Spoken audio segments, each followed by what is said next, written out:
OK, no s tým, že budem teraz veľmi rád, ak pôjde fakt niekto s Genom dozadu, pretože on tam bude dlhšie. Že? Prosím. Ty poľúčky. Nie. Zase pani Ignalová. Vy sa teraz premýšľajte nad tým, že na koho by sa mohli Mika, Ondra a Roman premeniť. OK? To systém nemá.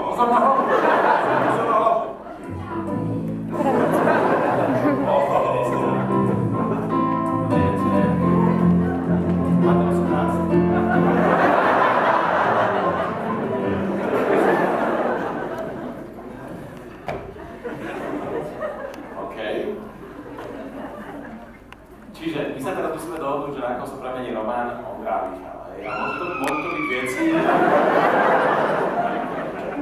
veci, môžu to byť nejaký lidé konkrétny, alebo historické postavy, filmové postavy, to je jedno, je to na vás.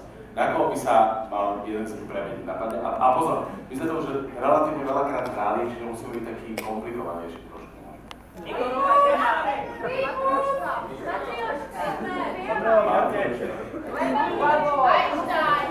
Tak, si čo sme hrali včera.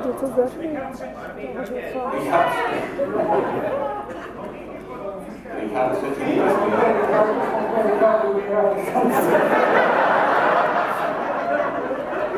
A príde Richard Gerce. Ale keby sa našli troch Richardov, to nebolo zlé.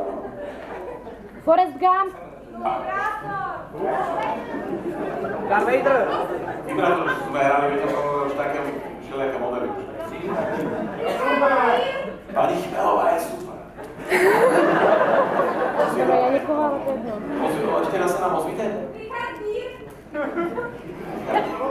Richard Gere. A pani Chmelová je dobrý fan, to máme. Ne, nejde o to, že by nikto, alebo nezná nikto. Kto si to dá? Čiže? Dobre, Ondra bude Igorová žena. Ostal už pekne, to som zvedavý ten materiál systém. Aký na toto príde? OK. Nie Igorová systém. No.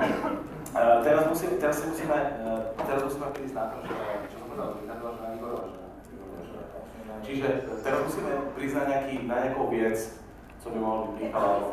Ako? Kasa.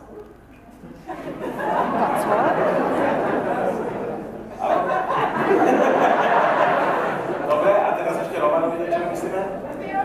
Fiona? Dudlík. Dudlík? Dudlík. Pes? No. Ty je Dudlík, ne Dudlík. No to sa, nedá sa vylízať.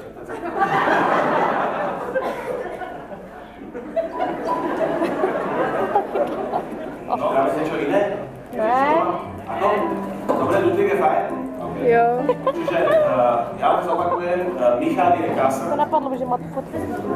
Kasser, Ondra je Igorová žena a Roman je Dudel.